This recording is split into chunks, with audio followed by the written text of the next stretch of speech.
So this might not be relevant to you guys, but I think from the angle that I've been studying this whole debacle in America, this is where I've always seen it. All right, I'm starting with the Siddhartha Mukherjee's genetic timeline, which does play into eventually to what's going on. All right, so part one, 350 BC, Aristotle argues that heredity information is transmitted to form of messages. 2. 1859, Darwin publishes The Origin of the Species. 3. 1865, Gregor Mendel identifies discrete units of heredity. 4. 1869, Galton writes Heredity, Genius, and coins the term eugenics. 1900 to 1905, Mendel's work is rediscovered and the word gene is coined. 1908, 1915, Morgan and his students recover genetic linkage and crossover. And 1927, Carrie Buck is sterilized by tubal ligation. Now, this is where I feel like this is relevant, because historically, like with Carrie Buck, the last of her line that was sterilized by the Supreme Court, the excuse being 3 generations of imbeciles is enough. Just like this wasn't about protecting society in 1920s from, children. The psychotic excuse in the other direction demands women don't have any say to have an abortion, as was the first fire of Roe v. Wade in 1969, when Norma McCarvey, identity hidden at first with Jane Roe, this woman's attorneys, Sarah Weddington and Linda Coffey, filed a lawsuit against Henry Wade claiming the anti-abortion law was unconstitutional. So, 1973 decision was 7-3, winning in favor of women's autonomy. This resistance before the victory was a resonant eugenic age America, since it was petering out around the 70s. Although we think eugenics as forcing women from breeding, the same goes for restricting her from not having an abortion. Ironically enough, at 3 kids, like Harry was the third, but in the other way. But in the 70s was a monumental turning point for the 14th Amendment with a fundamental right to privacy to protect women to have an abortion. This time around, the Supreme Court was on their side, but the schizophrenic court and GOP deciding to undo Roe v. Wade after 50 years on Friday, June 24th, 2022. Ruling over Dobbs versus Jackson of Women's Health Organization.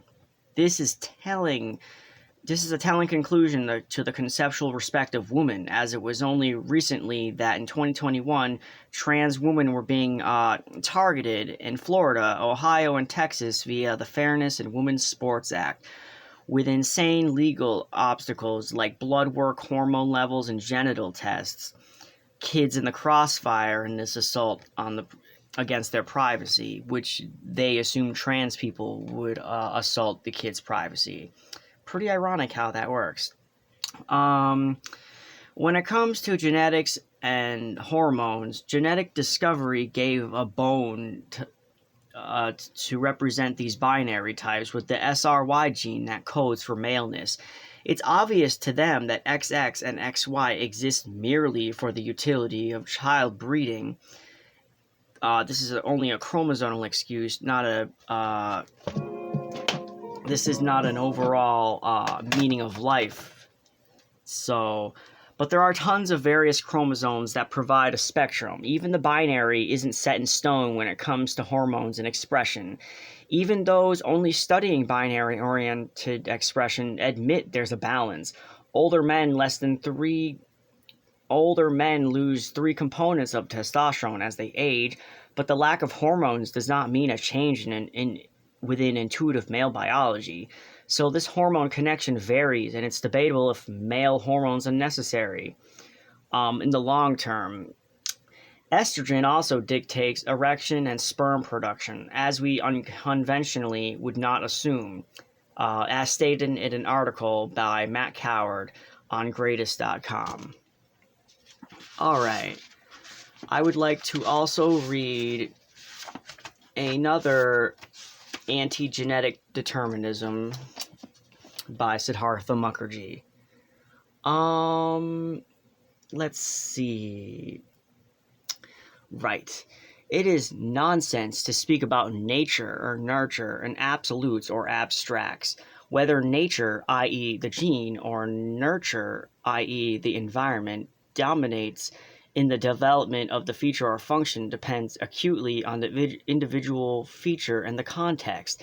The SRY gene determines sexual autonomy and anatomy and physiology in a striking autonomous manner. It is all nature. Gender identity, sexual preference, and the choice of sexual roles are determined by intersections of genes and environment, i.e., nature plus nurture.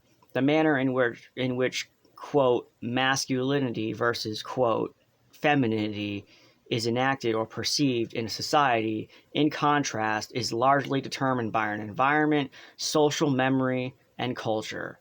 That is all nature. So I know the left probably wouldn't want to hear that identity is nature based, because this goes against their argument against biological determinism and advocating for trans to have their identities. But I don't think it has to go against anything, considering individuals have their own paths that they can take, and it's biological to them, even if it's environmental at first. But I think the transgender thing is kind of not necessarily true.